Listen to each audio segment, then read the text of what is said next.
It's you. Your turn. I'm just the co-host today.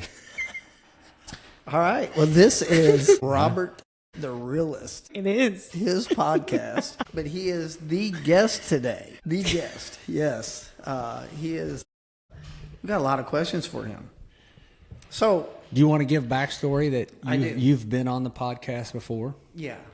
Did the podcast with you guys. Absolutely loved it. But you're in my small group, and I got to hear a little bit. Just a little bit of your story. A couple nuggets. Yeah. Couple of those nuggets. And I think that, here's what I think. I think we all have a story. Everybody does. No matter what you've been through, no matter how perfect your life is or you think it is, we all have a story. And I think that there's, we talked about that one, reaching that one. And I think that every person has a story that will reach that one. And then hearing nuggets of your story, like, I think it could change lives. And like I said, we don't have enough time for all of it, so good thing. And I never say that to pat myself on the back. I never say that my life was worse than anybody else. I'm nothing, and that's the other reason why I usually don't just I don't have it, in just a paragraph. It's good you got questions because it's just chapters. Right. And so Gotta Pat wanted to come back on here and called me up and said, "Hey, I want to ask the questions." Yeah. And I said, It's time. "Let's ask the questions, Pat. Let's go." All right. I think we've already planned part 3 with Pat, so Yeah. It is what it is. You're just going to have to stay tuned. yeah. Yeah. He's already set me up for part 3. All right, Pat, let's see what you got. Well, let's start off. Let's hear a little bit about Robert Huffman.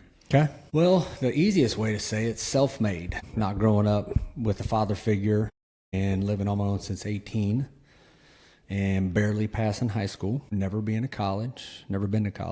Obviously, I didn't grow up saying I wanted to own an insurance agency or real estate agency. Those are all just things that come to me. And with the help of God, they've been successful in humans, right? But putting God first. And when I say self-made, meaning I didn't know anybody in the insurance world, and that's why I got into it. Meaning I didn't have an entrepreneur. I didn't have somebody that I looked up to that I wanted to be like.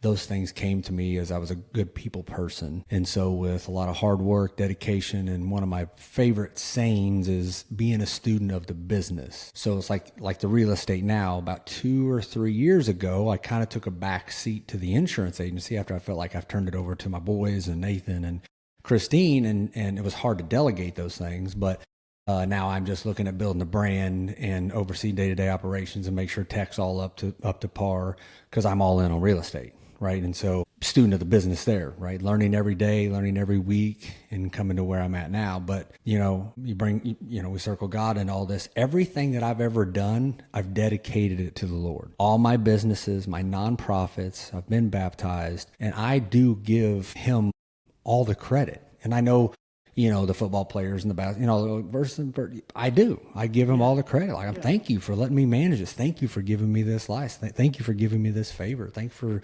giving me the grace, because I'm sure we'll get into the past. And you would ask yourself, well, if that's the guy who does this now, obviously he's going to say he's nothing special. So God's not going to say he deserved it. Right. So you brought up God and you give him the glory for it. Was there a time that you didn't? Yeah, before I knew him. Yeah, before I knew him. So, like I said, I've been married once before. When I was younger, I went to church, but I don't count that. I went to Baptist church. I don't count that. I didn't want to go to church so much that my mom just got tired of making me go. And after I got kicked out of Sunday school, who gets kicked out of Sunday school?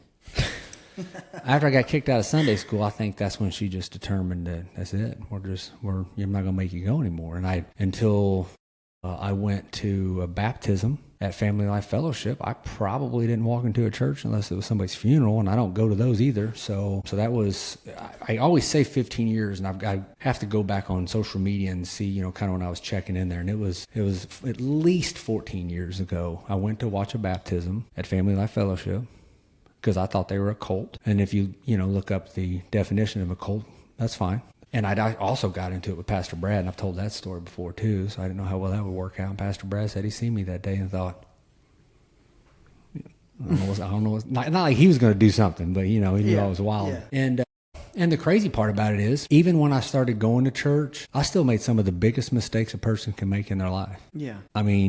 name the sin, and I probably did it even after going to church and thinking that I found God. And that's what I tell people now is it's harder to be a Christian than not. Yeah, it's definitely harder to be a Christian than it is a sinner. Mm-hmm. It is. Yeah. Sinner's very just a free for all, man. I can do whatever I want. I can watch pornography. Yeah. I can cheat on my spouse. Yeah. I can cuss, swear, drink, smoke, fight. I don't have anything to worry about. And I think, So them are the nuggets that you were given, the pornography, the smoking, the cheating. Them are things that I would assume that you've done. absolutely. So tell us a little bit about that, Bobby Huffman. I took something from when I called him Steven, but Eric, it was Eric. Sorry, Eric, if I forgot your name. But when you were on the podcast, was what I took from him, and I felt it in my soul, was there's no moral compass. Yeah. There was no reason for life. I just wake up and do whatever I have to do.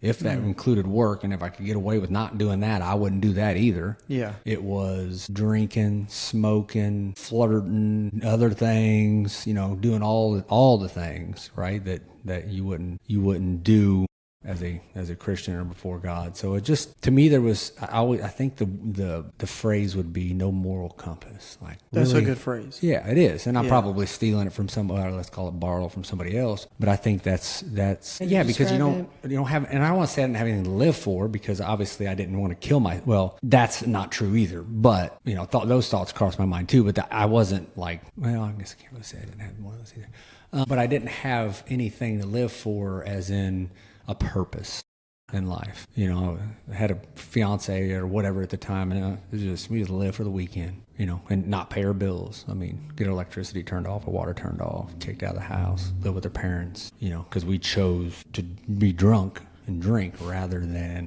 living the life. So there's a Bobby Huffman out there right now that's hearing this. I hope so. And what would you say to that young man? You've done what you've done, and it's okay. You've done what you've done, and it's okay. And you're not going to change overnight. Yeah. You're not going to fix it overnight. So don't put the weight on your shoulders that says, all right, I'm a drunkard, I smoke, I cheat, I watch whatever, do whatever I want, and there's no way to fix me, and God's not going to love me, and I can't fix myself overnight. This is going to take too long, and I don't have time. Wrong. Yeah. Wrong, because you're going to say, all right, I'm giving myself up to the Lord, giving myself to God, giving myself up to Jesus, but you're still going to make mistakes, and you're still going to sin. But the difference is now, biblically, what's it say to do, and what can you do to make yourself 1% better every day, just 1% better? You don't have to be 100% better, 50% better. 1% better every day with your walk. I've been walking for 15 years, and with God, I've made a bunch of mistakes. And the 30 years before that, Lord help me, I hope I get into heaven. I'm still begging and pleading. So at what point in your life did you go, I can't do this anymore? And what was the turning point? So two turning points. One, when I met Tyler, because he's adopted. I adopted him from his biological father. He'd given up his rights after we gave him an ultimatum, pay child support, or I sign over your rights, and you got like 24, 48 hours to do so. So they did. So I adopted him when he was 8, and I met him when he was like 6. So just that connection, that fatherish figure, since I never had that relationship or that person or that. And you fast forward to today, that is my father's up there, and I just didn't ever know that I had one regardless. Right. But that relationship, the father-son relationship, and what he brought to me was a step of the growing up, right? Yeah. And then just kind of a segue into that, then Colin, right? 10 years later, and obviously Kaylee. But that, and then the time I decided I needed to talk to another female behind my wife's back, and then when she found out about it, the old slap heard around the world that we've talked about. Yeah. She smacked me, but God smacked me. And if I can ever say that there was a turning point, that was it. Like, did I come out of there sin-free? No, that's what everybody thinks happens. But I spent weeks whimpering and whining and crying like a little baby. Yeah. Because of the things I did 2 months before that I had no remorse during that 2 months. None, Pat. Zero. Yeah. I wrote off my in-laws, didn't talk to him, told Colin. I talk a little bit about this story, but I told another lady I would go into this story with her on a podcast. I told Colin, I said, your dad's leaving. And he bawled and cried. I didn't even shed a tear. No kidding. I can almost shed a tear right now saying it. Yeah. And I can shed a tear about it. And that's been 10 plus years ago. I can almost shed a tear 10 plus years after the fact. But the day I told him that, no remorse. And I'll promise that part of my life to somebody else in a podcast. But that was a huge turning point. And have I made mistakes since then? Yes, nothing like that. And I will never, ever do that again to my wife. Here's my shout out to my wife. The absolute best thing on planet Earth that could happen to me, period. I say the same thing. Period. Yeah. Why she's still with me, I don't know. And that's why I spoil her rotten now. 100%. That's why I say you stay home, you do what you want. I'll give her a little bit of heckling for, spending money and shopping, but she puts up with me. So I do all these things for God, but I'll do all these things for my family too. But so those are probably the two biggest turning points, is the first relationship with Tyler. And then, your firstborn, right? Your first baby, and then Kaylee, she's just lucky she gets to be the favorite just out of the gate. And then Heidi came along with her. That's another point. But, you start going back into history, those 2 points really stand out, Tyler and the Godsmack that was heard around the world, that heard down at the Lake of the Ozarks on a podcast and changed somebody's life. That's awesome, right? Yeah. And that was the podcast with you, the first one. Yeah. That's awesome. Yeah. So I got questions. Man, I thought we were into questions. We are into questions, but is there a part of your story that you're still ashamed to talk about, or that you have not shared with maybe somebody outside of your wife? No, you've shared it everything. I've talked about everything to everybody. Yeah, I share everything. I'm transparent. Yeah, like I don't hide nothing. Yeah, my wife knows everything. Yeah, everything. That's awesome. Probably be like, I don't need to know that. What sin are you hanging on to? I think that's a kind of a multi-prong answer that I'd have to give you, because I don't think it's a sin. You can go from anything from cussing to really living out what Pastor Vic was talking about from the pulpit, to honoring kids, wife, all those things we can do better. I think, how long ago has it been since you was on the podcast? What was it, a month? A little over a month. Yeah. Because I was pretty sure it was I either... think it's been closer to 2 months. It was either your podcast or one of your small groups that I went to. I decided to just really own in on surrendering to God. Like I think it was at your, and I know we're kind of getting off the subject a little bit, but in your small group, somebody was talking about, and it may have been you, is really just surrendering everything. And I kind of said to myself, and I just didn't hear anything else after whoever was talking. I didn't hear anything. God just is like, everybody shut up. He's listening to himself. And I was just like, why haven't I done that? Yeah. Why haven't I woke up and in my prayer said, God, I'll surrender this day to you. Like, be the hands and the feet, the mouth. Let me put on the armor. Let me go to work. I'm going to make mistakes. But as long as you help correct me, let me, hit me. Like, you shouldn't have said that you shouldn't have rage baited that kid. You shouldn't have cussed. You shouldn't have, right. and it's a 1% better every day. Right. Yeah. And maybe perfection when I'm laying in my deathbed, I'll be like, all right, I'm in, I made it. I got to the 100%. And I've already forgot your question. Oh, I think you're asking about the sin. I'm like, I can't pinpoint. Okay. I'm not like that's the hardest part about being a Christian. If you really read the Bible, you really study it, and you really want to live out the commandments, and you really want to be that person, it is impossible. It is impossible, 100%. Yeah. I had a conversation with my cousin who came to my fireworks display Saturday night, and he showed up at church on Sunday.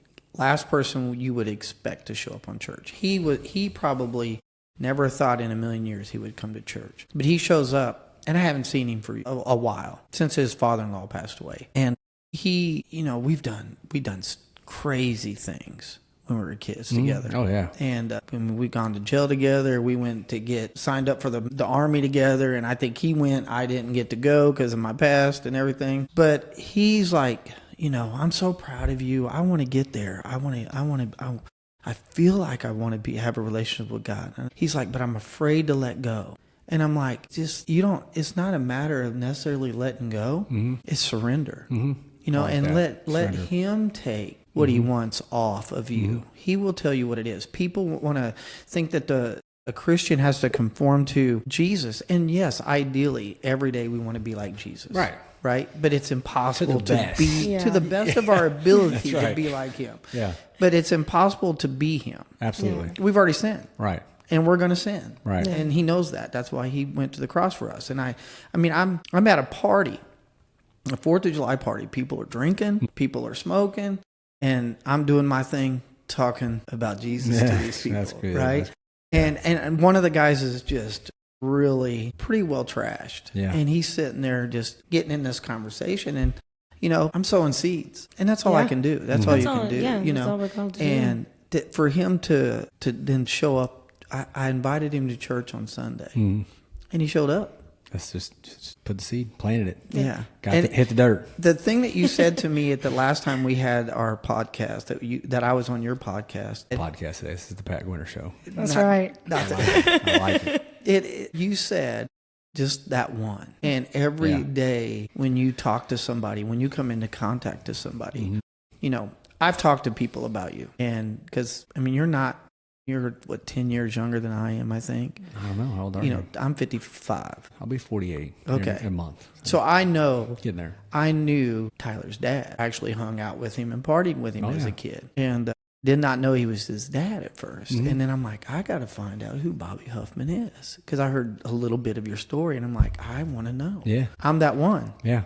I'm that one that wants to hear your story. And like, I got goosebumps when I was researching questions that I wanted to ask and just, the ability to hear your story, because there's a kid right now absolutely that needs to hear your story Yeah. because they've done it. Well, so Robert the Realist was going to be just me, but again, we just manage. You just, And God said, nah, I think we got some people that, and what happens now is I can relate to those testimonies. Like I was just talking to you about you, and I was talking about Eric, and me and Pastor, so what I'm finding is we're doubling the effect. Yeah. Right. So you've got me. I'm on there. I've probably got every connection with everybody's story, some way, shape, or fashion. And then when they come on and they start talking, I'm like, I know. I get it. I get it. And so we're doubling that effect. But no, when you asked me to do this, I was like, that's kind of what it was about, but I ain't going to start asking people to come in and start asking me questions, but I will answer questions when asked. Yeah. So was there ever a turning point or a point in your life where you spoke about it a little bit about, getting to a point to where you thought about suicide? Yeah. What did that look like for you? I was going to say that I never had a weapon, but that wasn't true to get how close to it. And it usually was during a drunken moment, like drunken, me and the girlfriend, whoever that was at that time, was fighting or something, right? And so my backup plan was, I'll just kill myself. Yeah. And probably acted in, I'm making words up. Acted. That's awesome. Yeah. Mark that one down in the dictionary. That's mine. That's it. Acted in, tried to act it out so many times that, the girlfriend or whatever would be like, whatever, dude. But usually it was liquid courage, as we would call it now. Sober. Yeah. No. I mean, I might ask myself sometimes sober back in the day when I was hungover as heck, like, what are you even doing? Like, is this it? I mean, there's one time I just picture myself sitting at the picnic table in my house that me and the first wife purchased, let's call it ex-wife, whatever you want to call her, purchased in Higbee. And I was sitting at the picnic table, and I was hung over something terrible. And I'm sitting at the picnic table, I'm like, nothing else to do. So I just cracked a beer and grabbed a cigarette and did it again. It's probably like 1 o'clock on a Saturday afternoon. Drink a couple beers and be back to drunk again. So what stopped you? Tired. Yeah. Tired. The effects of alcohol, and I still drink. I have quit for a year. I've quit for 6 months. I've quit for 90 days. Your next question will probably be, why'd you start back up? I know the follow-up question. The effects of alcohol that have on people, and myself included, in the way you act when you're doing it, it was just more about being tired, because I don't sleep good. I don't do it that often, and if I do, it's occasional. I don't get drunk in stupor, any nonsense like that, because I don't have the mental capacity anymore to have a 3 or 4 day hangover. My business and life won't allow me to do that. I know whatever I do now, I got to get up the next day and do life. Yeah. Back in the day, I'd just lay in bed all day Saturday hungover. That was your life. That was it. Yeah. Drink as much as I could, be as stupid as I could, black out, forget stuff. That's sometimes when I drink like it's just water. Like it's just like I just drink it and just like boom. Like, oh crap, what happened? Yeah. So I was a terrible drunk. I didn't like it. I was terrible. I remember crying at the kitchen table while the Moberly Police Department like, bro, you got to get out of your house. Yeah. You got to go. You got to go to your mom's. I'm going to give you a ride. I'm like, I'm 35, bro. You're giving me a ride to my mom's house. That's awesome. Yeah. Yeah. My wife called my parents on me one time. Yeah, that was a pretty pretty rough. Oh, I've got my parents. I was acting dumb. It was better. Just my wife got to the point where she knew it was just better call the police, and she didn't do that often, but she had to do it a couple times. Just get me out of the house because I was drunk and punching picture frames and being stupid. Never her. Nothing like that. But that's one thing I never did. I never did put hands on her. I mean, I'd punch something beside her, but I'd never put hands on her. So I think I know the answer to the next question I'm going to ask you, but Okay. I'm going to ask you anyway. What did Jesus save you from? Take a second to think about that. What did Jesus save you from? and I think we've talked about that kind of death or prison. Yeah, most likely death. I mean, prison's not the worst thing possible. No. Death is the worst thing. It Death without going to heaven. Yeah, mine would have been death because that was the only thing left. Like I probably would have went to prison or jail or something. I did go to jail for 10 days, but I probably would have went to prison and it just would have led to death. And I know I had those two roads. And say it as you will, but my last name gave me two roads. Yeah. And I love my family. I love my Huffmans. But you talk to some of them, they in and out of prison. And, my cousin, he's straightened up and he's found his way and he's doing great and I'm proud of him. But it took a lot to get him there. Yeah.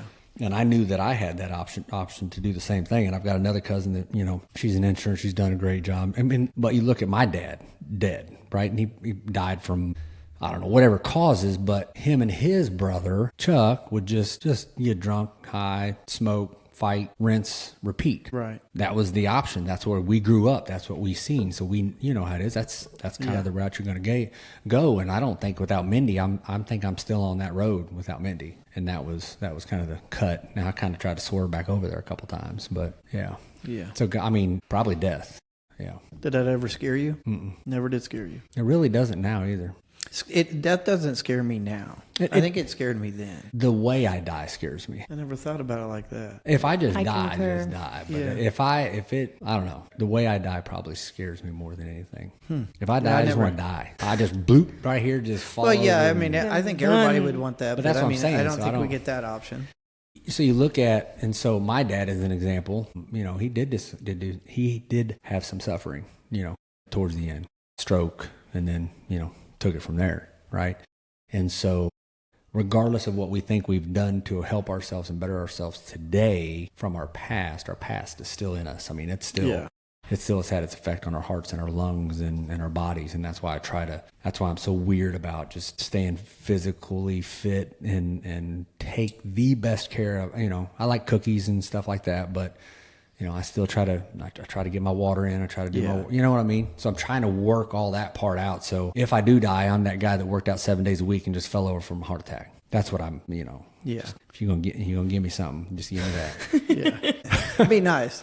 That would be nice. I mean, let's just be real about it. So. Yeah. So I could ask you this question, but I think that it would be, to be honest, if you knew Bobby Huffman and you talked to him at least on a weekly basis, you would know who he is and what kind of person he is. But for those that don't know Bobby Huffman, I'm going to ask, has your salvation changed your lifestyle or just your belief system? Lifestyle. Yeah.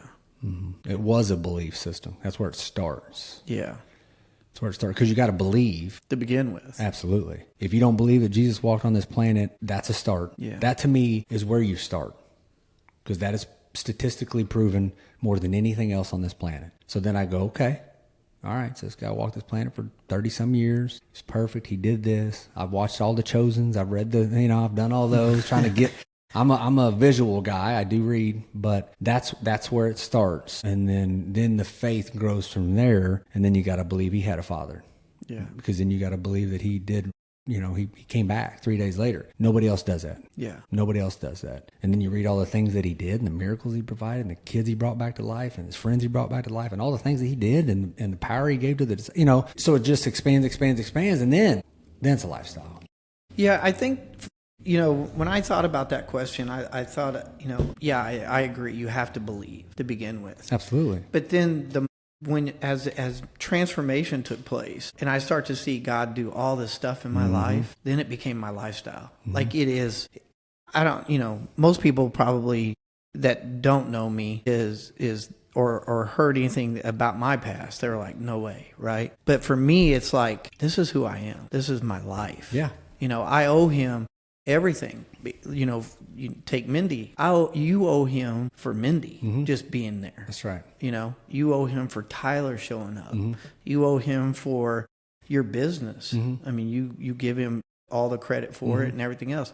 So when you owe him everything, it becomes who you are. Yeah, and that's the lifestyle, and that's the word you used earlier is surrender. Yeah. It's like I surrender it to him, and as crazy as that sounds, I think it was like your small group. Last time I was been there, I'm not the best small group person. I'm just, here I am. I don't like to, I sign up for things and then I don't go to them. That's in life, period. So don't feel bad. But the one that I went to and you guys talked about it's crazy because that's when I finally decided, I don't know, I had I don't know what the moment was. But it was kind of almost like, what are you even doing this for if you don't surrender yourself to him? Yeah. I was kind of like getting mad at myself. Yeah. And I'm looking around the room, and again, people are talking. I ain't hearing anything. And that's probably the one I didn't talk. And you said you didn't say anything. There was a reason why I wasn't saying anything, probably, if I remember. I call it conviction. Yeah. And that's with that conviction. That was good. And I was like, why don't I get up every day? I mean, I give all the glory to him. Why don't I get up every day and just surrender? I didn't, I'm using your word now, but that you brought up. But just give it to him. Yeah. Just, what do you need? I'm going to listen. I went up and prayed for one of the people who were supposed to be praying over us at church Sunday because God said, you need to go pray for him. Yeah. And I thought of you when I did that. No kidding. And I went up and I walked up to him. I said, I'm going to pray for you. He said, thank you. And he was in the prayer team. That's I prayed awesome. for him. And I thought of you when I did that. Yeah. And so it's lifestyle. It's definitely a lifestyle. Yeah. I agree. And you could see that in you. Most people, you as a business owner, and you helped me. I mean, you kind of coached me, mentored me as I opened up my business, and I got to know you a little bit even deeper than just church. That's right. And then you can really see where your heart is, and you can tell it's not just talk. It's not rambling on. It's funny because I'll tell you a real short story on that. When I went on the cruise, and I won't mention any names, I went on that Love Like You Mean It cruise, and like I said, I won't mention any names, but I had a conversation with somebody about day 5. I don't remember, it was a 7-day cruise or whatever, about day 5, and he looked at me, he said, and I'm paraphrasing, I don't remember exactly what he said. He's like, "You're not who I thought you were." I'm like, what you mean by that? Yeah. All right, okay. All right. No, I thought you were fake, but I was wrong. Yeah. I was wrong. And I'm not saying this to pat myself on the back. It's just one of those stories. And he says, I was wrong. And he goes, from now on, there will be nobody else that talks about you and says that you're fake because you're 100% real. And it took me this cruise to figure that out about you, that you're not fake. You are you. You act like this here, and I consider you a really good friend of mine now. That's awesome. Yeah. And so that was... Almost every Christian hears that. Yeah, I know, and I'm like... Everybody, Yeah. I've even heard that about Paige Comstock. Oh, yeah. Said she's fake. Yeah. I'm like, you don't know. Yeah, you don't know Paige. No, she's as real as they get, Yeah. She's and like I've heard that that 7 about days you a too. week. I've heard that about you too. Yeah. People come to me and go, "Do you really think you really believe? Do you really think he believes what he says?" Yeah. And I'm like, "Yeah, I get it." I'll put it to you this way. I'm too stupid to do otherwise. Like, I'm not smart enough to fake this. Yeah. Because you would have to be pretty smart to fake this. I'm on the video or a podcast 5 times a week. Yeah. Some of the stuff I read, most of the things I don't. It's just straight up, and you can tell. She edits it. She can tell you. Mm-hmm. She's like, golly, man, this guy. I'll tell you what. My favorite parts of that, edit this. Yeah, I stop in the middle, edit this, because I know she can take it out. That's right? awesome. That's real. Yeah. And I think that's kind of why I wanted to have the alter ego Robert the Realist, because I wanted people to see the real me instead of, I just want to help you buy and sell your house. Actually, I don't care. Yeah. I mean, I'm not saying that in a mean way, but I just want people to know I don't care. Yeah. If you want me to help you, I'd love to help you and show you and be the best of whatever you want me to be. But if you don't, I don't care. I don't. I just don't. And if you probably go into it the same mentality I do, and I'd put money on it. If God was to come today and take everything, you'd be okay. Yeah, please. Yeah. Sometimes I'm like, please. Yeah. Just, I mean, there's, I've said it a million times that I'm blessed, and I've had my business since January. And you've been killing it too, by the way. So good job. We try. I had just had a discussion with a guy at my shop. He come in to get an estimate on a vehicle, and he says, "You got 5 stars, and nothing but good things being said about you, and would really like for you to work on my car." And I'm like, "Yeah, that's all God. Because if it's me, I'll screw it up." 100%. It's all God. Yeah. I build my business around, I'll do everything as if I'm doing it for the Lord. There you go. And because I owe him everything. Mm-hmm. But if God comes today and says, you're going a different path, I'm okay. Probably shouldn't say this on his podcast, but if he wants me to, let's do it. I'm ready to try something anyways. Like Ricky Just Hans, turn it over. I'm in. I'm in. Yep, that's what I say. Yeah. So, another question.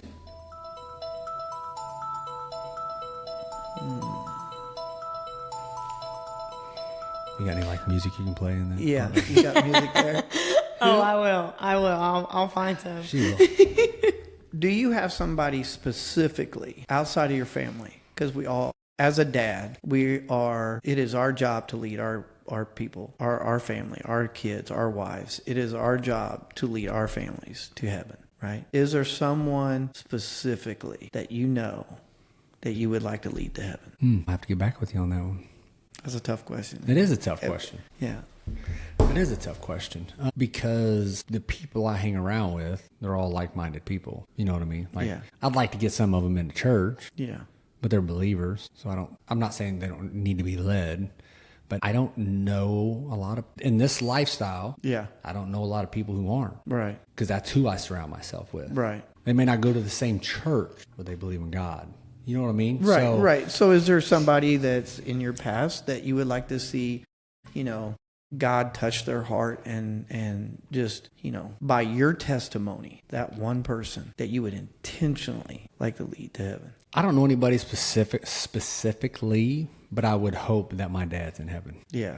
For his sake. If you talk about anybody, like when he got out of prison, he found God in prison. Right? Yeah. All of them do. It's just... Yeah. You ain't got nothing else to do, right? And then you got to call the bluff. And I hope that he led that life after, because I didn't really have much to do with him, talk to him that much, whatever. I hope he led that life, and I hope he ended up in heaven for his sake. Yeah. As far as like having somebody, I don't. I really don't. I can't. I hope somebody's listening to this. Yeah. Yeah, absolutely. And they find and they turn it around. Hence why I do all the things that I do, is for the one. Just for the one. Even my videos at the end of it, I'd say Jesus loves you. Yeah. Every single one. Yeah. I love you. Jesus loves you. Yeah. And if they didn't hear anything out of the thing I said that day, if they could give two craps less about what Market Monday was about, I hope they heard me say, Jesus loves you. Yeah. And I started saying that on there too. That's just what I needed to say. Like, you don't care if I love them. I wanted to let them know I love them, but I wanted them to let them know Jesus loves you too. Yeah. And so that's, again, I can't hone it into one. It's everything that I do. So to give affirmation to a certain person that touched your life, that made the biggest difference in your life, who would it be? And we're all three going to agree on probably the same guy. You're going to go Brad? Vic. No, I'm going Brad. Vic. I love Vic. I love Brad. Yeah. Brad, if I could put it in a family sense, Brad is my brother. Pastor Vic would be the father. Yeah. There's two different types of relationships and how they both have led me in their own ways. Yeah. But PV's been there through every single thing you can possibly imagine. Obviously, 15 years in today, and then knows about the things before. I mean, I've called him about business, problems, wife problems, stress problems, every problem. I've had some crazy conversations with Pastor Vic and Pastor Brad. I haven't gotten that in depth with Pastor Brad, but Pastor Brad and I already know each other's story because we knew each other before, and we know each other. We're just like I'm not a pastor. That wasn't my calling. I couldn't ever be one. That takes a lot. Yeah. We're all preachers, though. Well, yeah. I mean, we're doing it right now. We're doing it right now. But again, I know my role. Yeah. And it's not a pastor, and it's, we need other people doing those things, and I respect that. Yeah. But, Pastor Vic, 100%, just 100%, like, he is the go-to goat. He is amazing. He is amazing. You would have to pry me out of that church as long as he's still there. That's what I say. Yeah. I don't care. Yeah. I don't care who comes. Yeah. I don't care what happens around me. Yeah. I don't care. I've already told him, like we've talked about, because I serve on security, and they're like talking about all these threats and all this stuff. Like people, I'm going to tell you something.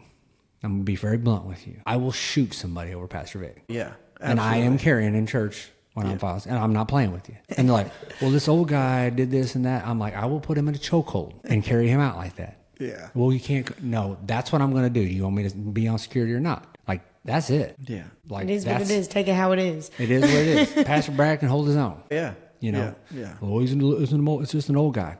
Don't come at Pastor Vic. You ain't got to worry about it. Yeah. Like, that's where I'm at. I protect him like a father. I will choke you out, Yeah. body slam you, shoot you.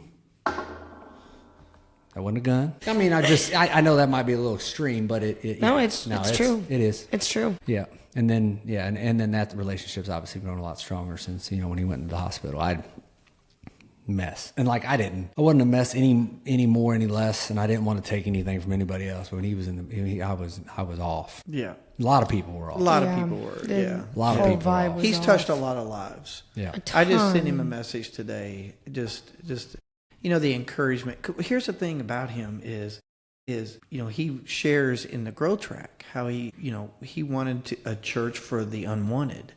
Mm-hmm. And to hear that is like, that's what every church should be, though. That's what every church, but every church isn't. No. That's what every church should be. I don't want to talk We about gotta be other careful churches. about other churches. Yeah, we don't want to say that. I got a few messages on the last time we talked about Yeah, church. we got some messages. Bring it on. And our church isn't perfect. No. I mean, No. we have our discussions, and people have their opinions, and and all that. But the thing about it is when you call the unwanted, I mean, it's in your heart for that. You see it. I mean, look at all the stuff they do. He does. You know, he's living proof. He is. Yeah. Yeah. That's what he's doing, and that's what every church should be. And I he don't have a problem with uses that. Absolutely. You, me. Yeah. And people just like us. He used us to reach 1,000 more people. That's right. And that's God using him to do that. Yeah. You look around that church on 9 o'clock on a Sunday morning, you got all kinds of people. Oh yeah. Oh my all gosh, kinds every of walks seat of is life. full. Yeah. Yeah, and it's full. Yeah, full. the place is packed out. He was you get done painting, they need to be adding on. Yeah. Yeah. No doubt. Yeah. No doubt. So what if you were to die today, what spiritual legacy do you want to leave your kids? And it have to be just that I was some type of God-fearing, successful human being that they were proud of. Yeah. And they've said that to me, and they've looked up at me and they want to be me and all this stuff. I'm like, no, be better. Yeah. Be better. And I just honestly, I want my legacy when I leave is like he did everything he could do to be successful at whatever he tried at. Right. Whether it was being a Christian, whether it was being a father, whether it was being a business owner, whether it was being a friend, whether it was being a family member. I mean, all the things. I start talking about that. I'm like, man, I could be a better family member. But, I'm just, the one thing I don't want to be is forgotten. Yeah. Think about it. So I used to walk through and I did a Wisdom Wednesday on the dash on headstones. The dash on headstones. What are you going to do? What are you going to do to be while you're in the dash? Because the headstone has the day you were born, the day you died. It just got that little dash in there. Yeah. So I used to walk when I did 75 Hard, and I talked about it on that Wisdom Wednesday that I recorded, that I would look at those headstones. And you want to talk about something that drove you. It was a headstone. Because I'd walk past these headstones, hundreds of them, thousands, or how many ever out there, and think, when's the last time somebody even thought about you? Some of these are like dead in 1880s and 1990s and 1990, whatever, and 6 years old and 60 years old and 100 years old. And when's the last time somebody even thought about you? I don't want to be forgotten. I never even thought about it like that at all. Mm-hmm. The dash. The dash, man. What are you doing? We're in the dash right now. Yeah. We're in the dash right now. Yeah. And and being real, I had help with that speech. But when I read it, I was like, the dash, man. Whoa. That's deep. I'm writing that down as we talk. The dash, man. What are we doing during the dash? We have reached 15 minutes. 50? Okay. All right. We'll get ready to wrap this up. All right. Told you. I mean, it'd be like part 3 and 4 probably. Yeah. I already figured that was coming. Just one real quick question. And we're going to go back to your past. Okay. And I think this will be the last question. This is part 3. This is discussion for part 3. In your darkest moment, did you ever feel God? No. And that part I'll share with somebody else because they asked to share that part. But no, I was no God. It was all the devil. If you've never had a part in your life that you did not know who you were, God wasn't there. Like I did not know who I was. And people can call it an excuse. They can say whatever they want. I don't care. But no, absolutely not. I have to tell you, that breaks my heart. I wasn't looking. Wow. I was set in my ways. I was not expecting that answer. It's real. It's real. If I go back and look at that time now, I was leaving my wife. She was pregnant. And again, I've had bits and pieces of that story, but that story I've promised to somebody. But when that story comes out, you'll get it. And then you'll say, he didn't give God a chance to come in. Yeah. I didn't. I'm not saying that I'm alive or whatever because whatever, like in my lifetime, in 47 years on this planet, and that will maybe be the headstone. I'll come up with some stupid saying or something so people walk by it and remember me. Is that he was always with me. Right. That's my story. He was always with me. It's why I'm sitting here today on Tuesday. Is it Tuesday? It is It is Tuesday. Tuesday. The Tuesday, 3:21, talking to you all, and not in some place worse, whatever that is because of God. Yeah. The times I was drinking and driving, multiple times of drinking and driving, jumping tracks, hills, donuts, being just about as stupid as you possibly can, doing the dumbest things you can ever imagine, probably should be dead. But that's why, because he's always been there for today. Like, this is why we get to do this today. Yeah, that's awesome. It is. It is.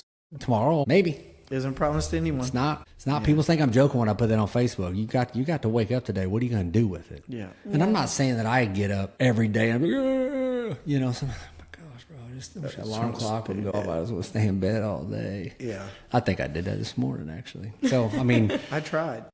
but I'm up and I do thank him every day. Every single day, I thank him for another day. Yeah. And it's easy for us to forget that part.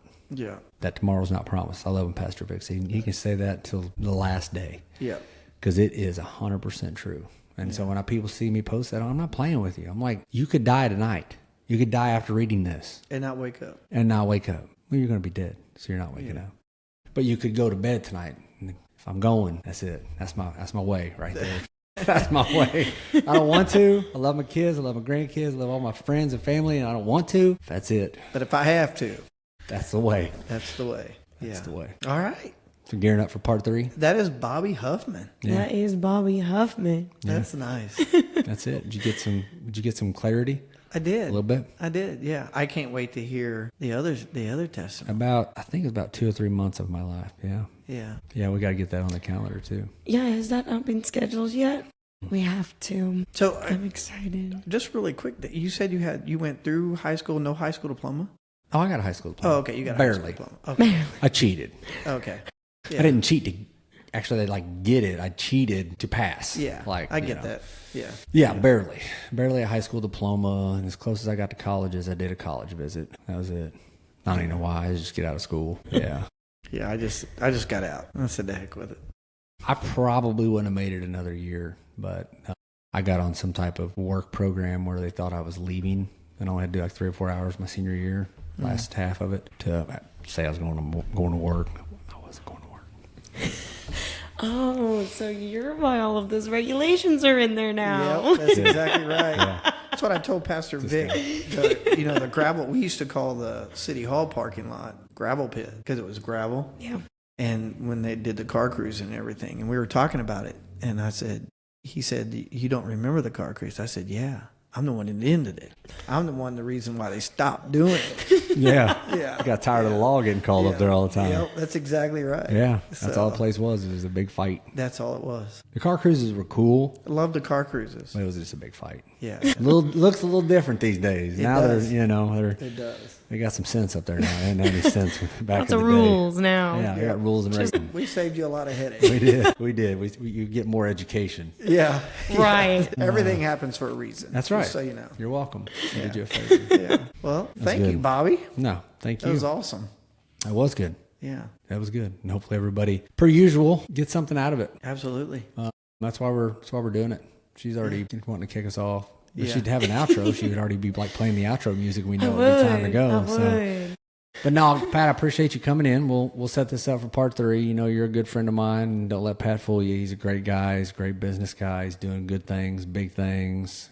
I'm excited for him. Every day that I drive by there and see him, the expansion, getting a new building going. I mean, it's, he's got a lot of things going for him. So, I've been blessed. yeah.